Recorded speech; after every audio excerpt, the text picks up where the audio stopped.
El propósito es realizar un pronóstico hacia el mes de diciembre de 2021 en la trayectoria esperada de los depósitos en moneda extranjera en Bolivia mediante estimación IMA, con base en información histórica desde enero 2004, aquí es hasta diciembre del 2021. Supuesto central: el pronóstico es de tipo inercial, por lo tanto la historia reciente y la dinámica propia de los depósitos permitirá plantear 3 escenarios en el rumbo de la trayectoria. Un escenario esperado, que es la tendencia central del pronóstico. Un escenario máximo, que es el valor más bajo del pronóstico al 95% de confianza. Y un escenario mínimo, que es, este sería, vamos a actualizarlo, este es el valor, en otro caso es el valor mínimo esperado al 95% de confianza. Se deberán calibrar los pronósticos máximo y mínimos alrededor de una desviación estándar histórica al final del pronóstico. Les voy a explicar de que esto se debe multiplicar la matriz de covarianza por un determinado valor. Metodología ARIMA. Utilizar el enfoque de Box-Jenkins 1976, que son 4 pasos. Primero de ellos es la identificación mediante correlogramas y pruebas de raíces unitarias, Dickey-Fuller aumentada, Philip Perron, KPSS, luego la estimación, la verificación y pruebas de diagnóstico, y finalmente, si el modelo cumple todos los supuestos, nos vamos al pronóstico. ¿Ok? Para el punto 3, que es verificación y pruebas de diagnóstico, se deberá verificar: 1. La prueba de normalidad de residuos. Introducir variables de impulso para corregir problemas de normalidad en los residuos, si fuera necesario. Prueba Loombox. Prueba de estabilidad e invertibilidad para procesos ARMA. Pruebas de no heterosidasticidad en 1 y 2 rezagos. En otras palabras, este es un taller meramente técnico.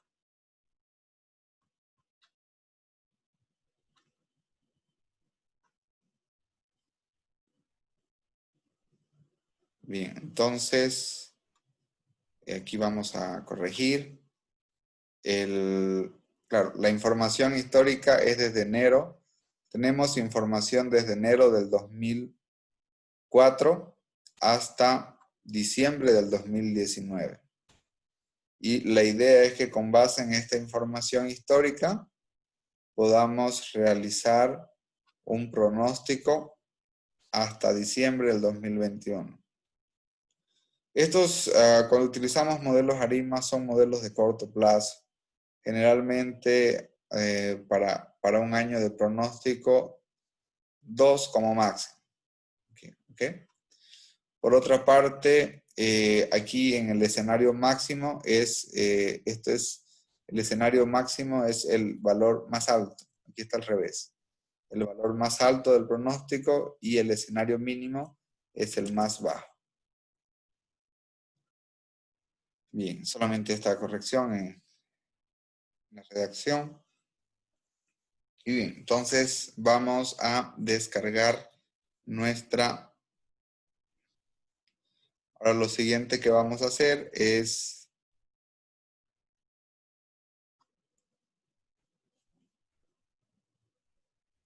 Vamos a descargar el archivo en eViews.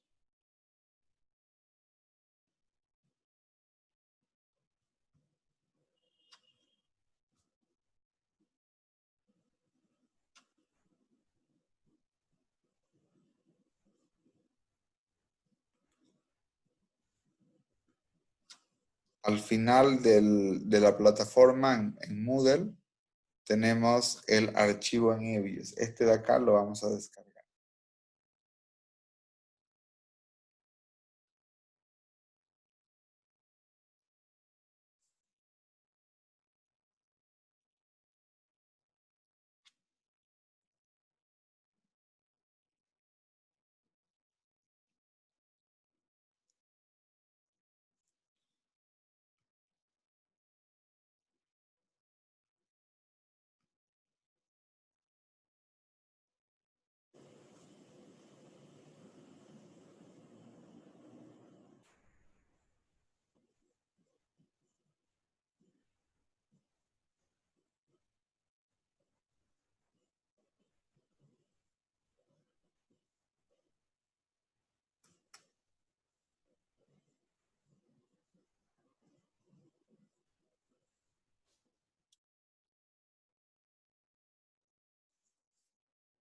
Les pido por favor que vayan abriendo su archivo en EBS.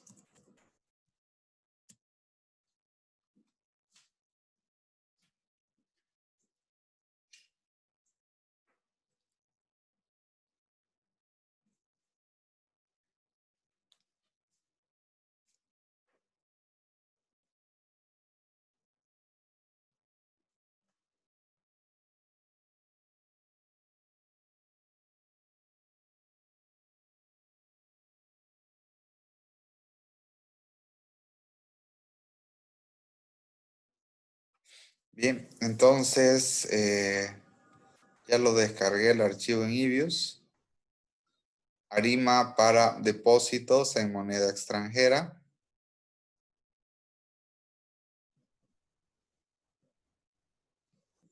¿Pudieron descargarlo? Sí, se pudo.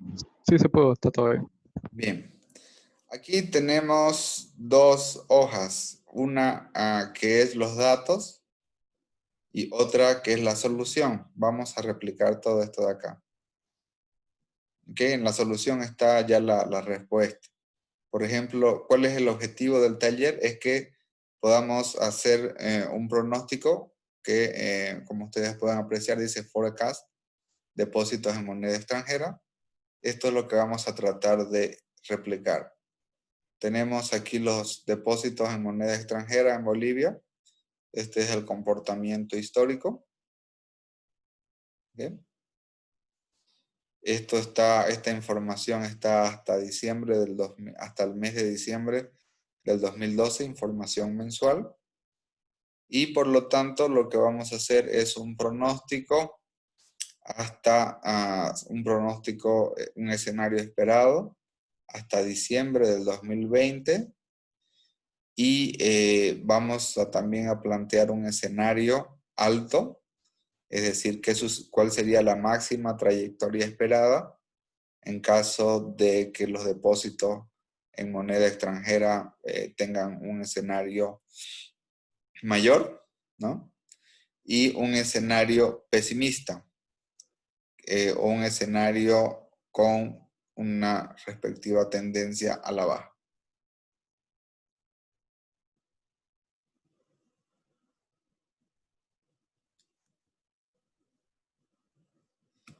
Bien, entonces para ello vamos a ver la serie que es depósitos en moneda extranjera. Si yo me voy acá donde dice etiqueta, label, puedo, me aparece el nombre de la serie. Aquí puedo poner, tal como aparezca, si quiero graficar, por ejemplo. Si quiero graficar, puedo poner depósitos en moneda extranjera. M.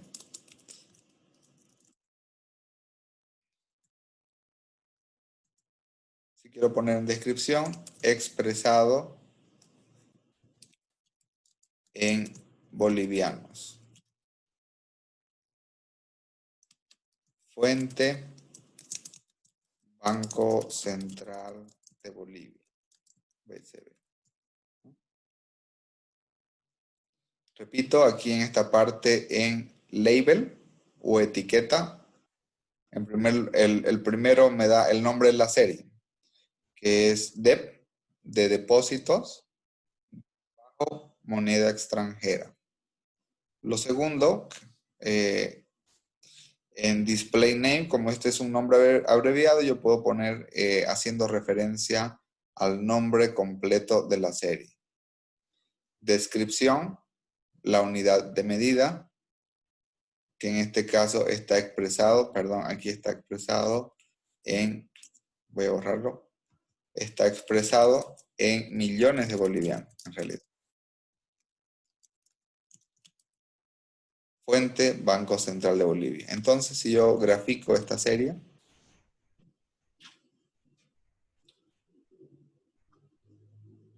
ahí tengo, ¿no? Depósitos en moneda extranjera, en millones de bolivianos. Entonces, bien, aquí un poco, para aquellos que trabajan en el sector bancario, esto tiene una historia de una serie de tiempo. Durante el periodo del auge económico, ha habido un descenso en los depósitos en moneda extranjera, que esto también se ha visto por algunas políticas de bolivianización que han surgido en el país. Y esa bolivianización básicamente es generar desincentivos para que la gente o las personas que tienen sus ahorros los realicen en bolivianos, como también en restricciones para los bancos por el tema de las captaciones. De hecho, por ejemplo, los bancos son con el ánimo de fomentar a la bolivianización, son penalizados en términos del encaje legal por temas de recursos en moneda extranjera. ¿Qué significa eso? Significa que cuando un banco, por ejemplo, recibe $100, esos dólares debe destinar cierto porcentaje para constitución de reservas, ¿no? Entonces, lógicamente, ese dinero no se presta. Y eso es un desincentivo también para que los bancos puedan captar recursos en moneda extranjera. Sin embargo, ya en el 2020 y puntualmente en el mes de octubre a diciembre, hay un salto significativo en los depósitos en moneda extranjera, que, bueno, esto ya se veía ver en septiembre inclusive, cuando hubo el problema, octubre, los 21 días, etc. Entonces, aquí hubieron bastantes retiros en moneda nacional y estos depósitos fueron canalizados a la moneda extranjera. Básicamente, en economías como las nuestras, el tema de los dólares funciona como un activo de refugio. ¿Qué significa eso? Que frente a cualquier incertidumbre o problemática, compramos dólares o la gente compra dólares y es una manera de cubrirse ante cualquier expectativa negativa en la economía boliviana. ¿Okay? Entonces, este es un comportamiento básico. Posiblemente vamos a apreciar de que este crecimiento en el mes de octubre, repito, por el tema de los paros y bloqueos, posiblemente no lo capture un modelo ARIM. ¿Okay? Entonces, vamos a poder cuantificar esta parte también. Si yo quiero guardarlo esto como gráfico dentro de mi archivo eViews, debo dar la opción de freeze. Freeze significa congelar.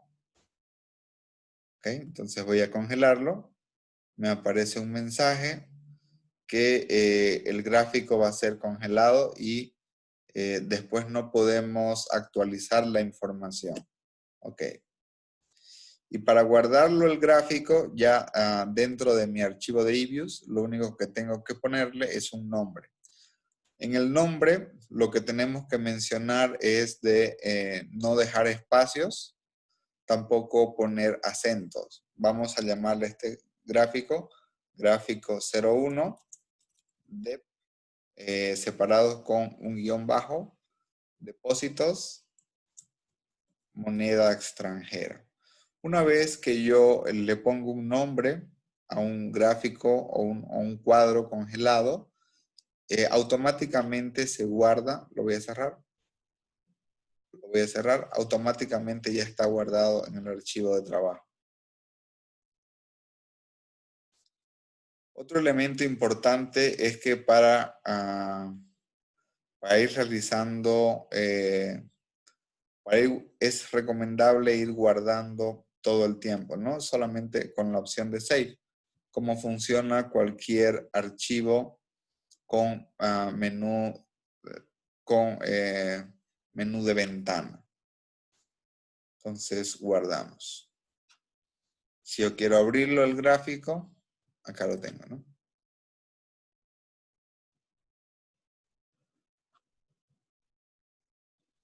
Si quiero ver estadísticos descriptivos de esta serie de tiempo, depósitos en moneda extranjera, DEPME, simplemente me voy a la opción de View, y en View, en la tercera opción, tenemos la opción, antes de ver las estadísticas, hay otros tipos de gráficos. El primer tipo de gráfico que nosotros hemos visto es el Line Symbol. Por ejemplo, si quiero verlo, el gráfico en términos de barra, puedo ir a la segunda opción, barra. Y lo voy a tener el gráfico, pero ahora en formato de barras. Si quiero ver el gráfico en términos de spike,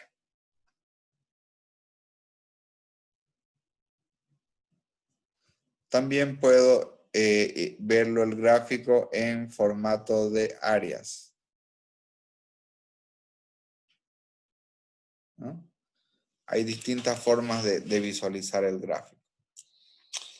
Bien, entonces, si ahora voy a ver los estadísticos descriptivos, me voy a ir a la opción de Stat Table. En Stat Table, ¿qué es lo que me reporta? Me reporta la serie de depósitos en moneda extranjera. Esto está expresado en millones de bolivianos. Me refleja lo que es la media, la mediana, el valor máximo, el valor mínimo, la desviación estándar, la asimetría. ¿Qué es lo importante de la asimetría? Ver si es positiva o si es negativa. Si es positiva, significa que los datos están sesgados hacia la derecha o hay mayor cantidad de observaciones por encima de la media. Si fuera negativa, fuera todo lo contrario, ¿no? Sesgados hacia la izquierda o con menor cantidad de observaciones por debajo de la media. Luego tenemos la kurtosis, el punto de referencia es 3. Cuando la kurtosis es igual a 3, nos refiere de que está próximo a una distribución normal. Cuando la kurtosis es mayor que 3, como en este caso, por ejemplo, la kurtosis es 4.47, 4.47 es mayor que 3, eso indica de que el tipo de kurtosis es leptocúrtica. ¿Qué significa leptocúrtica? Significa que existen valores atípicos o aberrantes. Significa grandes incrementos o caídas bastante pronunciadas. Y por otra parte, cuando la kurtosis es menor que 3, involucraría un nivel de kurtosis platicúrtica. Platicúrtica significa de que tenemos valores, por un lado, que son bastante altos en una cola, la cola derecha, y por otra parte, valores bastante bajos en el extremo de la cola. La prueba de Harke-Vera es una prueba de normalidad. ¿Cuál es la hipótesis nula que evalúa Harque-Vera? La hipótesis nula que evalúa es que los depósitos en moneda extranjera tienen una distribución normal, versus la hipótesis alternativa que los depósitos de moneda extranjera no tienen una distribución normal. ¿Cuál es la regla de decisión? La regla de decisión es la probabilidad. Si esta probabilidad es menor que el 5% o 0.005, rechazamos esa hipótesis nula. En este caso, por ejemplo, el Harque-Vera, el estadístico Harque-Vera, tiene una probabilidad que es de 0.0000. Este valor es menor que el 5%, por lo tanto, concluimos de que los depósitos en moneda extranjera no presentan una distribución normal. Y otro elemento importante es que tenemos 192 observaciones. Toda vez que la información de los depósitos en moneda extranjera es de tipo mensual y va desde enero del 2004 hasta diciembre del 2019, eso hace un total de 199 observaciones. ¿Ok? Entonces, este es un elemento importante. Y yo les decía, en esta opción, si ustedes quieren congelar en las tablas estadísticas, quieren congelar esta información, simplemente debemos dar la opción de freeze y darle un nombre, ¿no? En este caso se va a llamar tabla 01 estadísticos, sin poner acento, depósitos, moneda extranjera.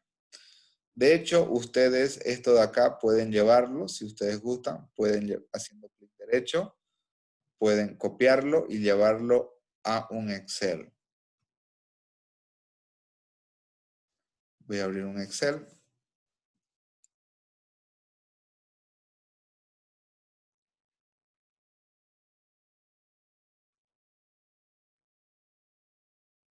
Y, por ejemplo, lo puedo pegar. Clic derecho, pegar, ¿no? Y lo pego. Y esto es totalmente editable. Pueden ponerle media, mediana, máximo, mínimo, desviación estándar, coeficiente de asimetría, coeficiente de kurtosis, Harque-Vera, etcétera, ¿no? Aquí tenemos los depósitos en moneda extranjera expresados en millones de bolivianos.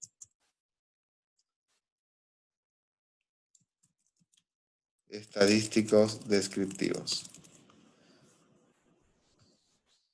Aquí lo que voy a mencionar es el coeficiente de asimetría en estadística. Se conoce como el momento estadístico 3. El coeficiente de kurtosis se conoce como el momento estadístico 4. La media y la mediana se conoce en estadística como el momento estadístico 1. Este también, la media, la mediana, momento estadístico 1. La desviación estándar se conoce como el momento estadístico 2. Todo análisis cuantitativo debe contemplar al menos estos cuatro momentos estadísticos.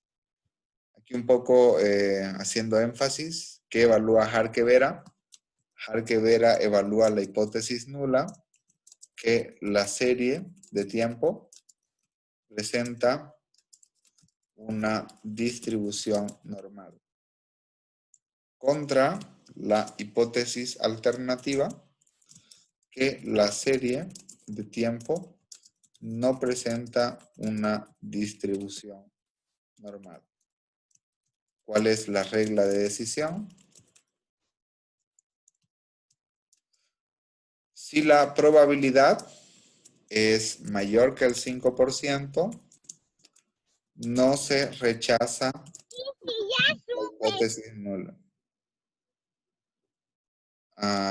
Caso contrario, si la probabilidad, aquí perdón, voy a poner 5% o 0.05, que es lo mismo.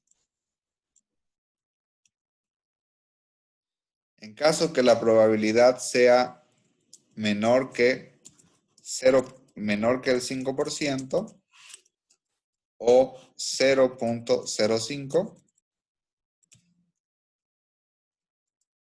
se rechaza la hipótesis nula. ¿Okay?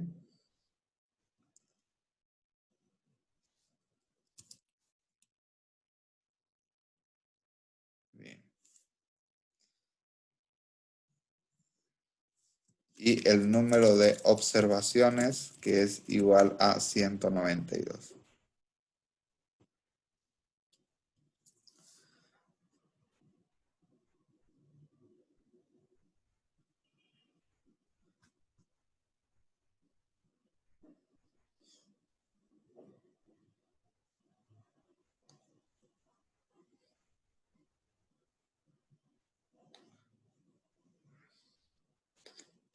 Entonces, de esa manera,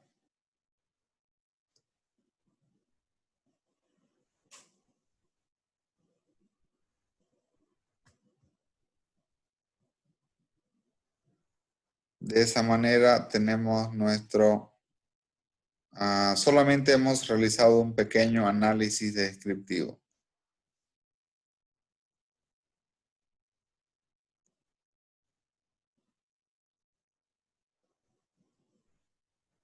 ¿Qué es lo que nos pide el documento? El documento nos pide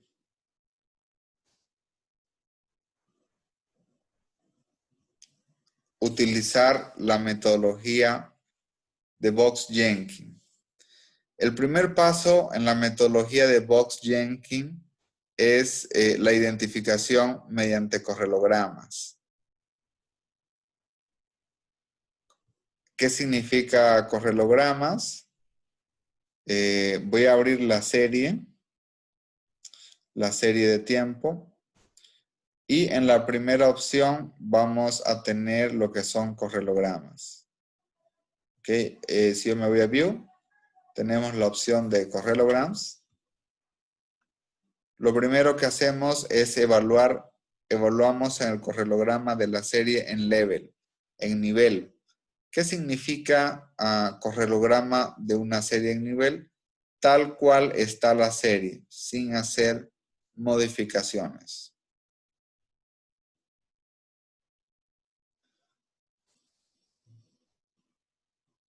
Bien, entonces, aquí, ¿qué es lo que evaluamos? Yo voy a copiar esto de acá.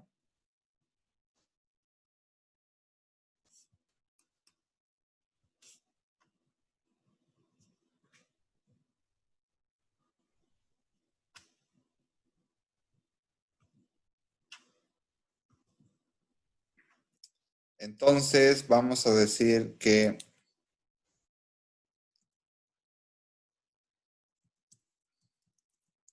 según la metodología de Box-Jenkins,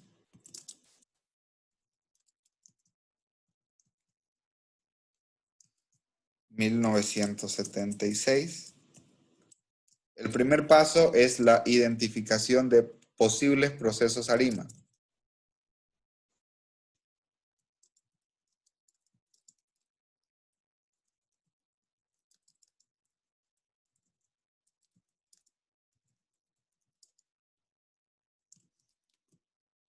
Para lo cual utilizamos los correlogramas, ¿no?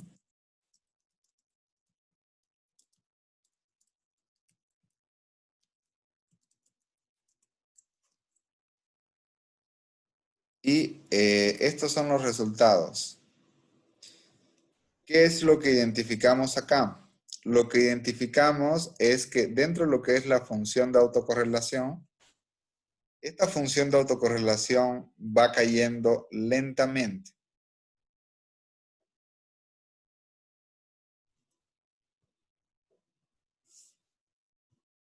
En el eViews es más fácil de visualizar. Va cayendo lentamente. Cuando una función de autocorrelación tiene este patrón, este es el patrón de una serie no estacionaria. ¿Ok? Esto significa de que la serie en niveles no es estacionaria. Si yo grafico la función de autocorrelación o el correlograma, ya no en niveles, en primera diferencia, el patrón es totalmente diferente. Cae rápidamente y tiene un patrón de estacionario. Por lo tanto, según la identificación,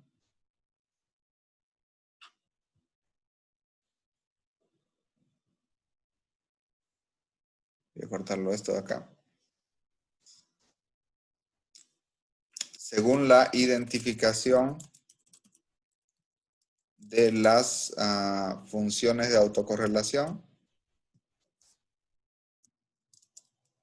la serie sería integrada de orden 1. Es decir, estacionaria después de una diferencia.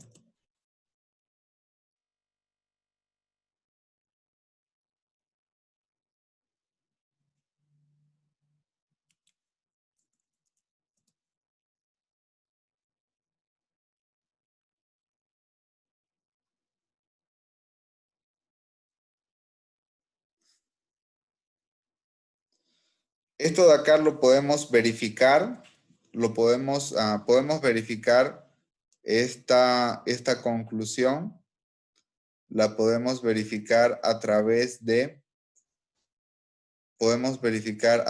las pruebas de raíces unitarias. Aquí está la importancia en las pruebas de raíces unitarias. ¿Cuál es el objetivo de todo esto? El objetivo de todo esto es seleccionar el mejor modelo ARIMA P de Q para la serie depósitos en moneda extranjera.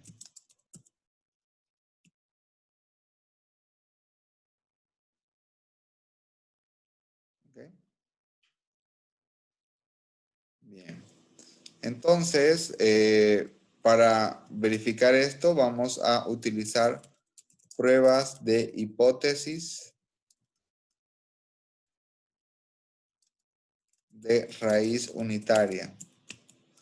La primera que utilizamos es Dickey-Fuller aumentada, DFA.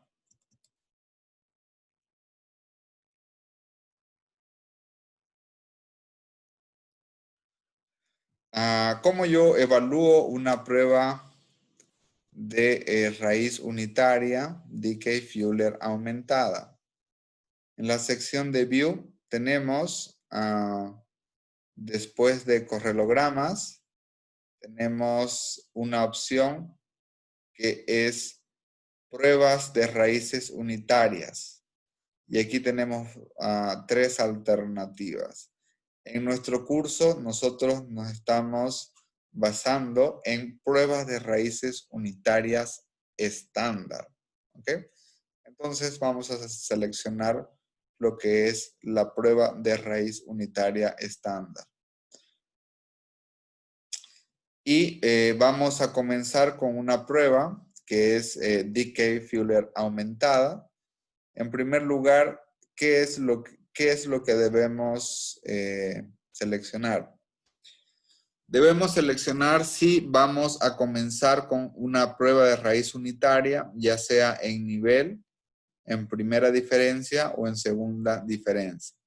Aquí siempre comenzamos evaluando en nivel. Si la serie no es estacionaria en nivel, evaluamos una prueba de raíz unitaria en primera diferencia. Si la prueba no es estacionaria en primera diferencia, evaluamos una prueba de hipótesis hasta segunda diferencia. ¿Okay? Y luego, esto es por una parte. Por otra parte, tenemos qué tipo de serie es la que va, qué tipo de especificación es la serie que vamos a evaluar. Es una caminata aleatoria con rumbo, es decir, tiene un intercepto. A esto corresponde la primera opción. Es una caminata aleatoria con rumbo y aparte del rumbo, tendencia determinista. O, por otra parte, no tiene ni rumbo ni tendencia determinista. ¿Cómo puedo saber cuál de las tres es? De forma inicial, yo eso lo puedo realizar visualizando la gráfica. Para eso es importante graficar. Y por ejemplo, en esta gráfica, ¿qué es lo primero que debo responder? ¿Hay un rumbo o no hay un rumbo? Esa es una pregunta. Y la segunda es si hay o no hay una tendencia determinista.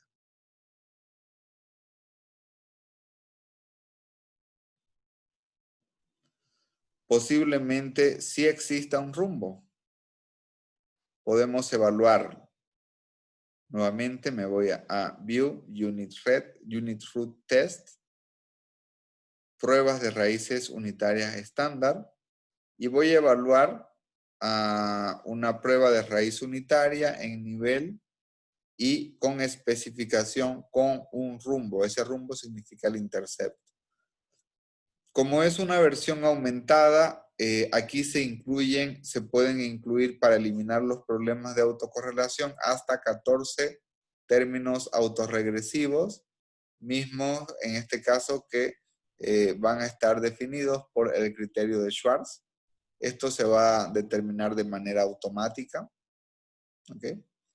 Y por lo tanto, damos OK. Bien. Voy a copiar toda esta parte.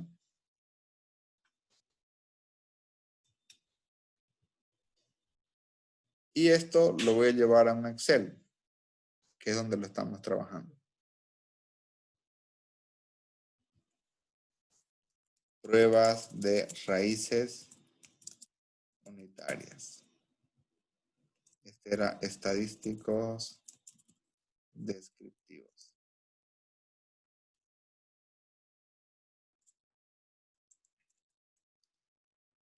¿Cuál es la hipótesis nula en este caso?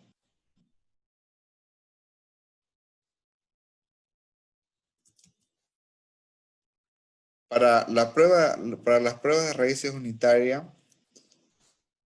la hipótesis nula, vamos a hacerlo más grande.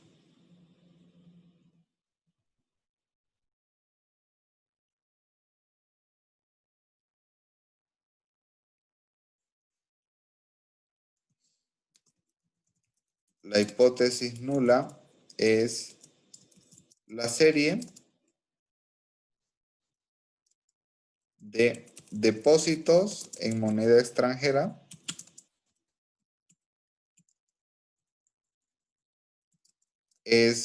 no es estacionaria. o sigue una raíz unitaria. Esta es la hipótesis nula. ¿Cuál es la especificación?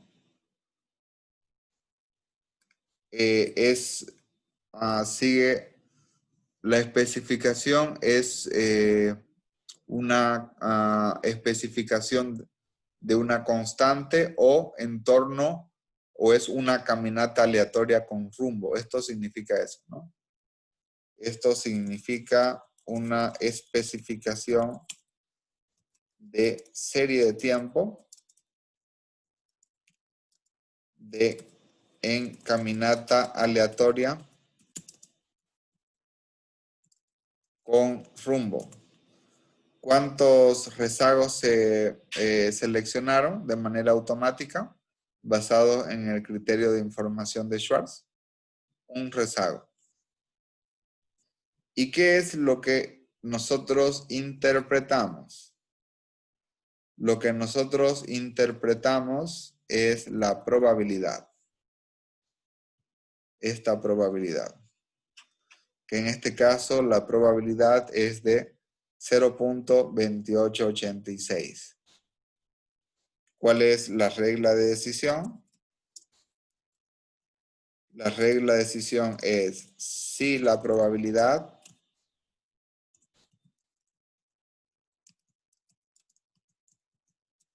es mayor que el 5% o 0.05, no se rechaza la hipótesis nula. ¿Cuánto es la probabilidad? ¿Por qué el 5%? De forma estándar, en los métodos cuantitativos, el 5% es el nivel de significancia estadística.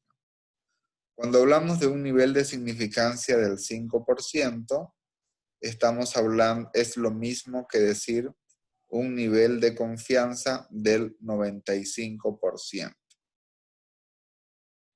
Por eso es el 5% de manera estándar. Entonces, aquí la probabilidad es 0.2886. Esta probabilidad es mayor que el 5%. Por lo tanto, ¿cuál es la conclusión?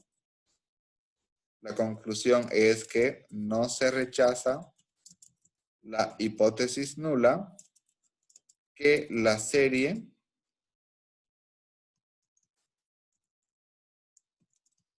depósitos en moneda extranjera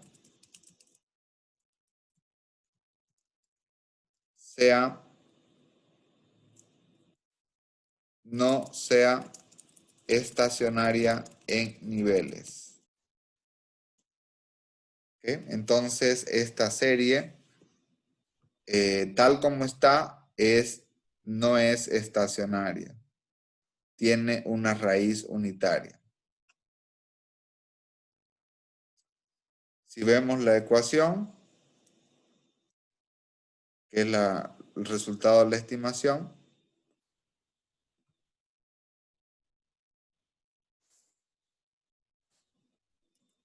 nos las muestra en la parte de abajo.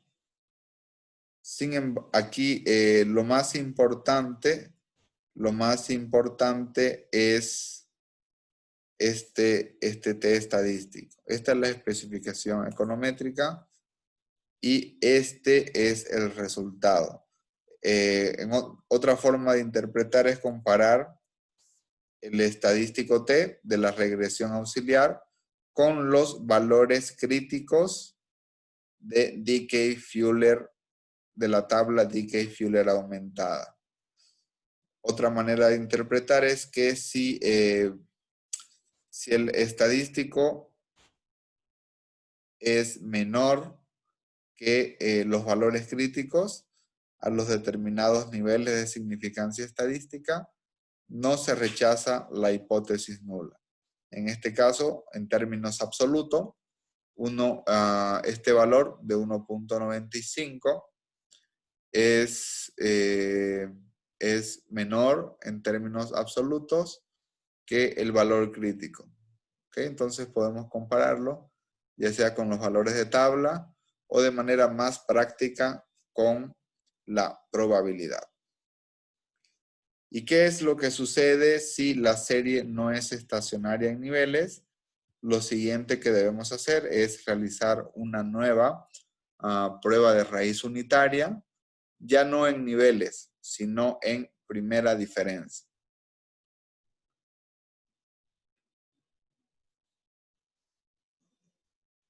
Y aquí vamos a tener una conclusión ya de que la serie va a ser estacionaria en primera diferencia. Entonces lo vamos a pegar. Y aquí, ¿cuál es la hipótesis nula? La hipótesis nula es la serie depósitos en moneda extranjera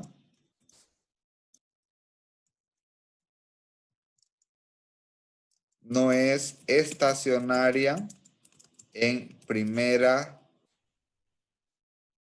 diferencias. Es decir, tiene una raíz unitaria. Acuérdense que para hacer modelos de corto plazo, todas nuestras variables deben ser estacionarias. En este caso,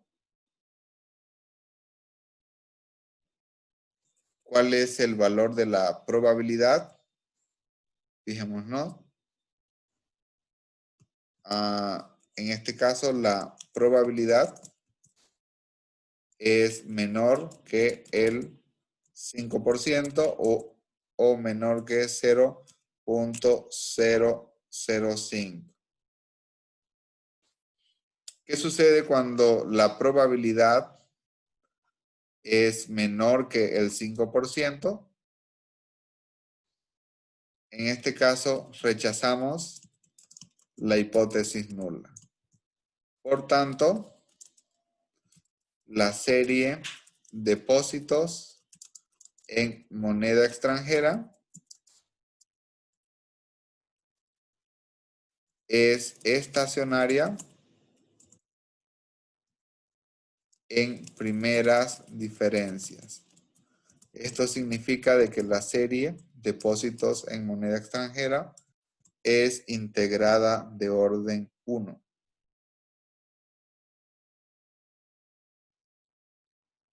Si vemos la gráfica de la serie, al igual que todas las series financieras, siempre hay tendencias, ¿no? Fíjense, tenemos una tendencia al alza y tenemos una tendencia a la baja. El hecho que la serie depósitos en moneda extranjera en niveles no sea estacionaria, significa de que la media, la autocovarianza y su varianza no son constantes del tiempo, por lo cual dependen del tiempo. Entonces, para poder modelar y poder pronosticar esta serie de forma univariada, lo que debemos realizar es convertirla en una serie estacionaria y que sea independiente del tiempo, y de esa manera vamos a poder realizar un pronóstico. Esto es lo que hemos hecho, es lo que se conoce como la prueba Dickey-Fuller. Dickey-Fuller aumentada.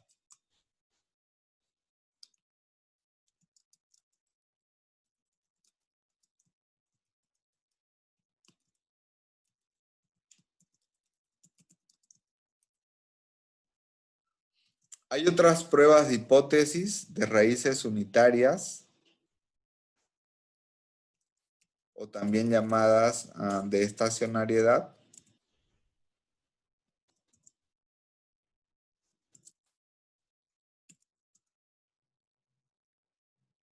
como Philip Perron y KPSS. ¿Cuál es el objetivo de utilizar varias pruebas? El propósito es llegar o verificar si llegamos a la misma conclusión.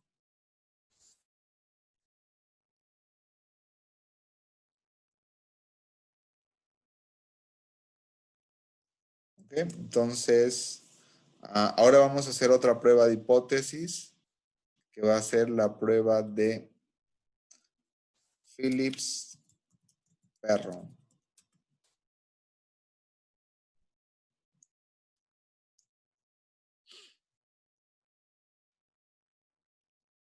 ¿Cómo puedo verificar si la serie es estacionaria en niveles o en primera diferencia? Me voy a ir nuevamente a View. En View me voy a ir a Unit Root Test.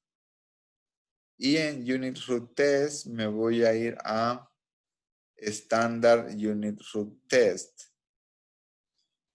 Voy a evaluar ya no la prueba Dickey-Fuller aumentada, sino voy a probar la prueba Phillips-Perron.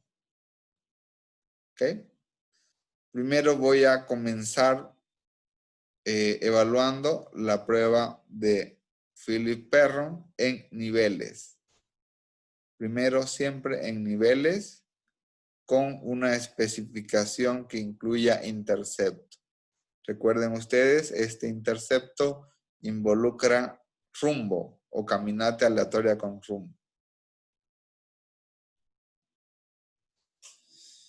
Y de igual manera, acá lo que verifico es esta probabilidad. La probabilidad es 0.20.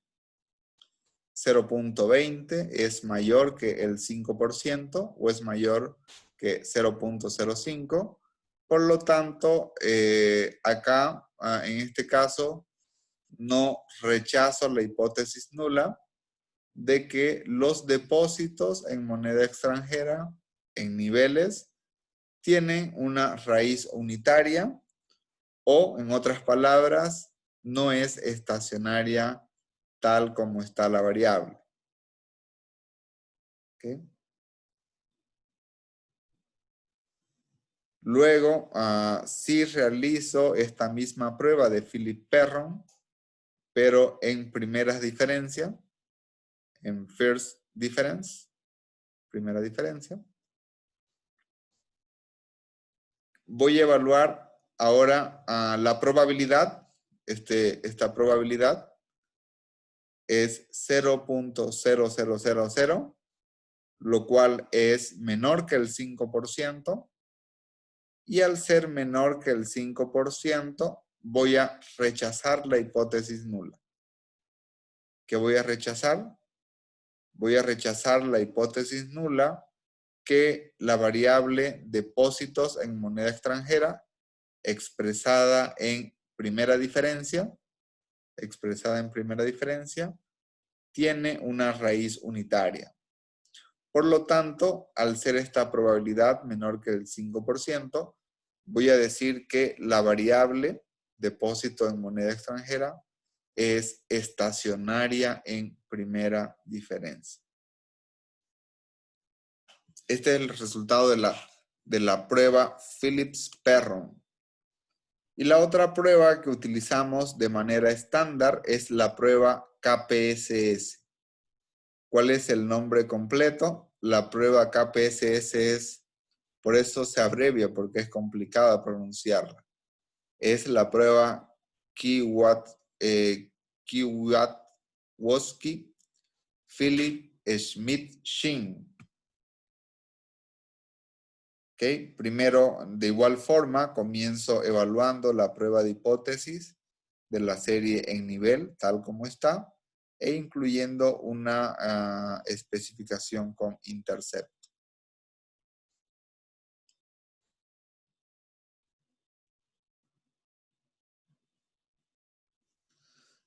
¿Qué es lo importante acá? Acá lo importante es que la hipótesis nula está volcada. es al contrario de lo que he mencionado de forma previa. Ahora la hipótesis nula es la serie depósitos en moneda extranjera es estacionaria. Mientras que en la otra era lo contrario. ¿Y cuál es la regla de decisión? La regla de decisión es que debo comparar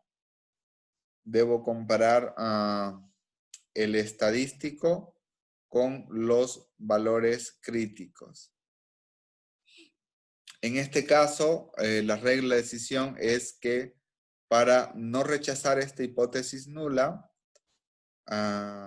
el estadístico debe ser menor que todos los niveles críticos. Y comienzo evaluando. 0.3669 es menor que 0.34. No.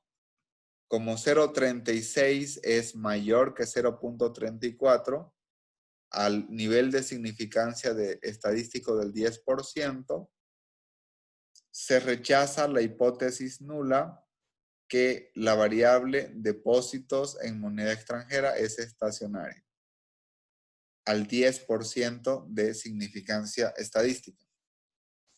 Luego, por otra parte, evalúo 0.3669 es mayor que 0.46. No lo es. En este caso, al 5% de significancia estadística, no se rechaza la hipótesis nula que la variable depósitos en moneda extranjera es estacionaria. Y finalmente, al 1% de significancia estadística, de igual manera, a 0.3669 es menor que 0.7390, por lo tanto, no se rechaza esta hipótesis nula. Sin embargo, esta conclusión depende del nivel de significancia. ¿Qué sucedería si hago la prueba de raíz unitaria según la prueba KPSS, que son las iniciales, para primera diferencia? En primera diferencia, la hipótesis nula es que los depósitos en moneda extranjera expresados en primera diferencia son estacionarios. Y si yo verifico el estadístico el estadístico es menor que los niveles críticos independientemente de cuál sea el nivel de significancia estadística. Por lo tanto, aquí voy a concluir de que esta serie es estacionaria en primera diferencia.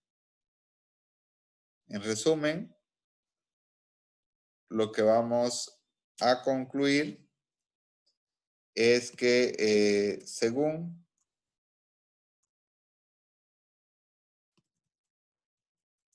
las pruebas estándares de raíz unitaria, Dickey-Fuller aumentada, Philip, Perron y KPSS, la serie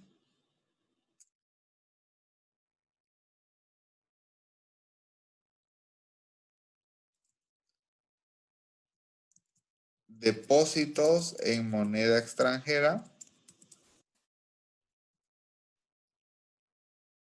es estacionaria después de una diferencia. En otras palabras, esta serie es integrada de orden 1.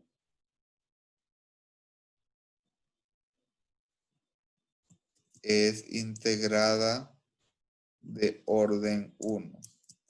En niveles no es estacionaria, pero sí es estacionaria después de una diferencia. ¿Qué involucra eso? En este modelo ARIMA P de Q va a involucrar que el D es igual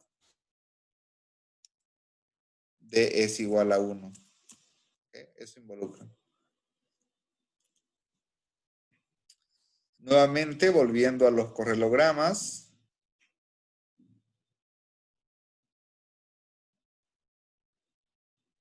Nuevamente, volviendo al correlograma, voy a hacer el correlograma no en niveles, sino en primera diferencia.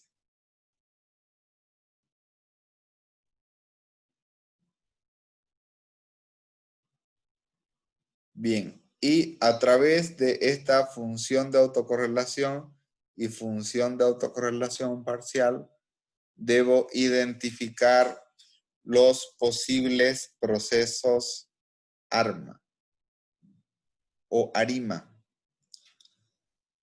Entonces, ¿qué procesos puedo identificar? En primer lugar, vemos de que en ambos casos hay un valor alto AR y un valor alto MA. ¿Cómo identifico los procesos AR? Primero, la función de autocorrelación debe caer geométricamente. Aquí cae geométricamente. Y evalúo los saltos en la función de autocorrelación parcial. En este caso hay un salto alto.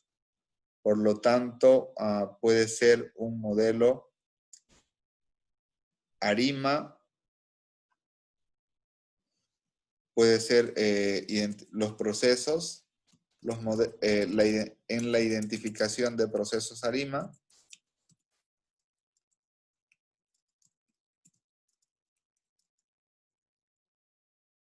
Se puede identificar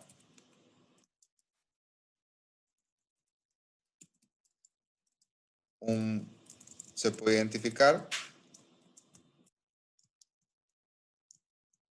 modelo ARIMA 1, es decir, un término autorregresivo, un orden de integración igual a 1 y 0.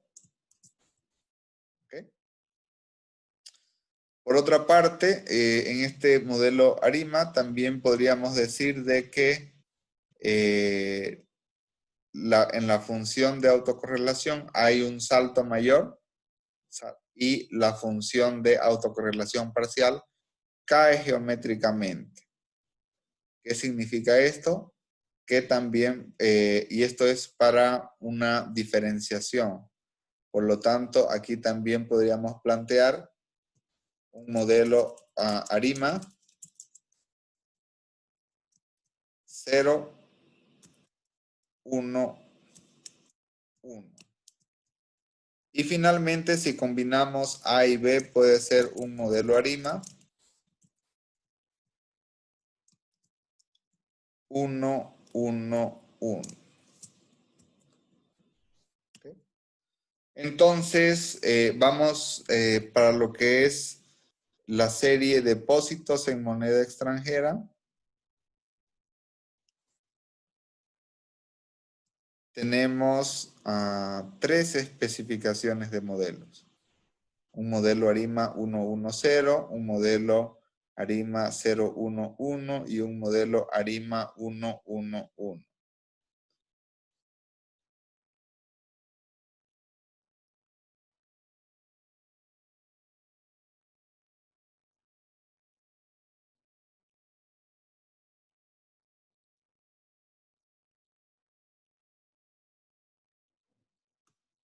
Si lo hacemos en términos de ecuaciones,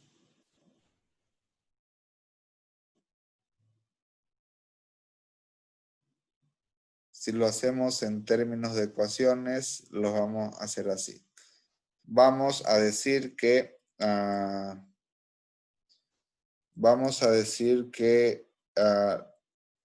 la serie YT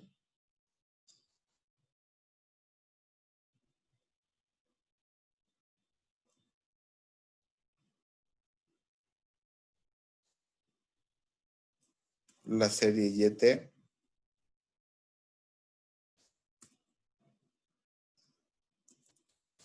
representa los depósitos totales del sistema financiero en moneda extranjera, ¿ok? De Bolivia, ¿no? Algo que es importante, si nosotros realizamos la gráfica de la serie, esta gráfica está expresada en millones de bolivianos y son números grandes. Una manera de llevar estos números grandes a una escala más pequeña es utilizar logaritmos, ¿ok? Entonces, esto lo vamos a estimar, nuestro modelo ARIMA, en logaritmos. Por lo tanto, si YT representa los depósitos, ¿cómo va a estar nuestro modelo? Nuestro modelo va a estar así. Toda vez que hemos identificado de que el orden es 1, el orden de integración, debemos estimar nuestro modelo de pronóstico en primera diferencia. Y vamos a hablar de un logaritmo. Perdón.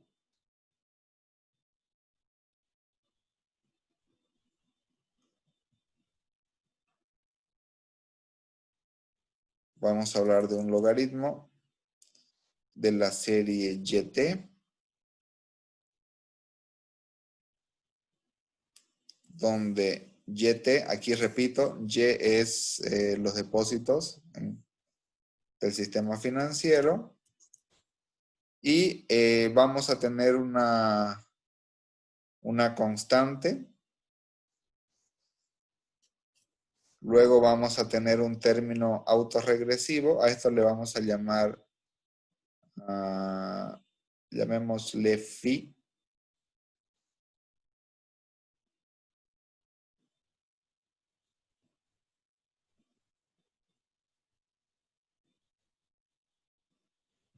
Phi. Un término autorregresivo. Ese término autorregresivo va a ser YT-1. Vamos a poner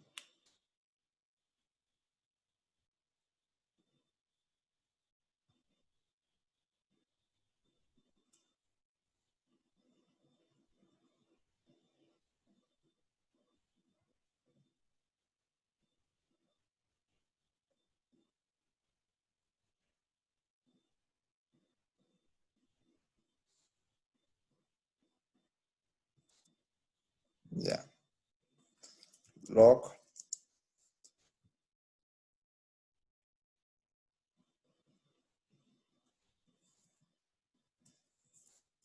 YT-1. Este es un término autorregresivo. Más un término de error. Al error le vamos a llamar epsilon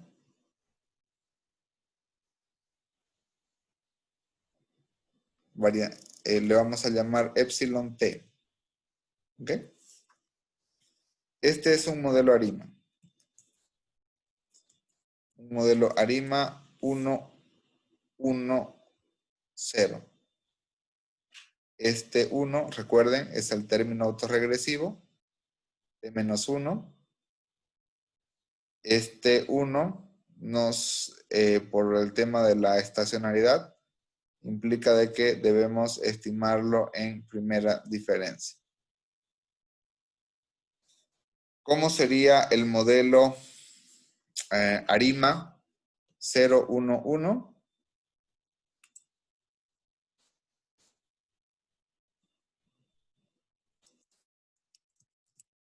Le vamos a llamar la expresión.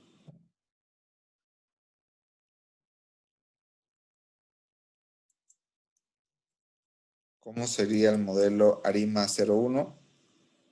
0, 1, 1. Tenemos la variable dependiente. Tenemos la constante. Aquí este término ya no va a ir.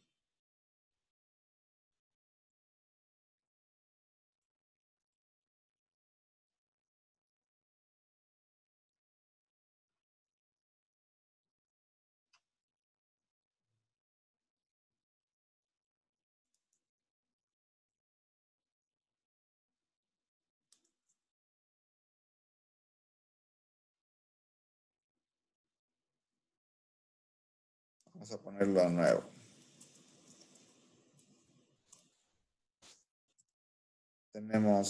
Dijimos que tenemos la constante.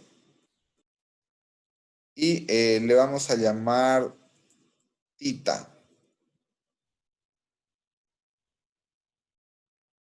Le vamos a llamar tita.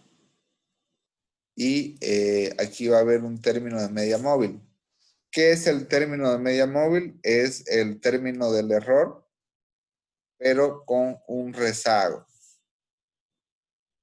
¿Ok? Este sería nuestro segundo modelo. ¿Y cuál sería nuestro tercer modelo? Sería la integración de ambos, del término autorregresivo y del de media móvil.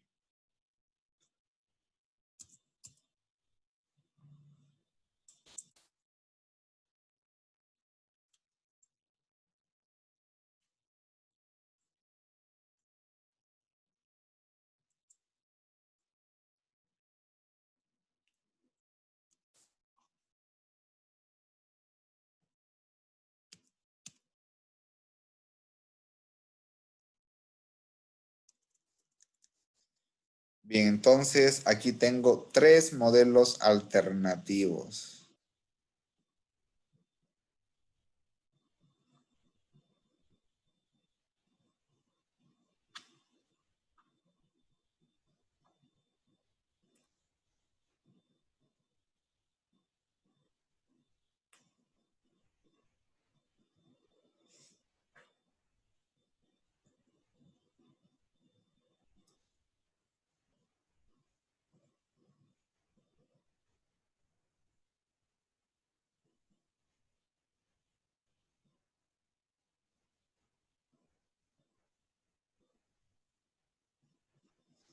Una vez que hemos hecho eso, hasta el momento solo hemos realizado la parte 1, que es el acorde al enfoque de Box-Jenkins. El enfoque de Box-Jenkins solo nos sugiere correlogramas. Lo que le hemos añadido ahora son pruebas de raíces unitarias, que eso ya nos permite determinar el orden de integración correcto. ¿Ok? Ahora, una vez que hemos hecho este primer paso, nos vamos a ir al segundo punto. El segundo punto es la estimación del modelo, que es la parte más sencilla.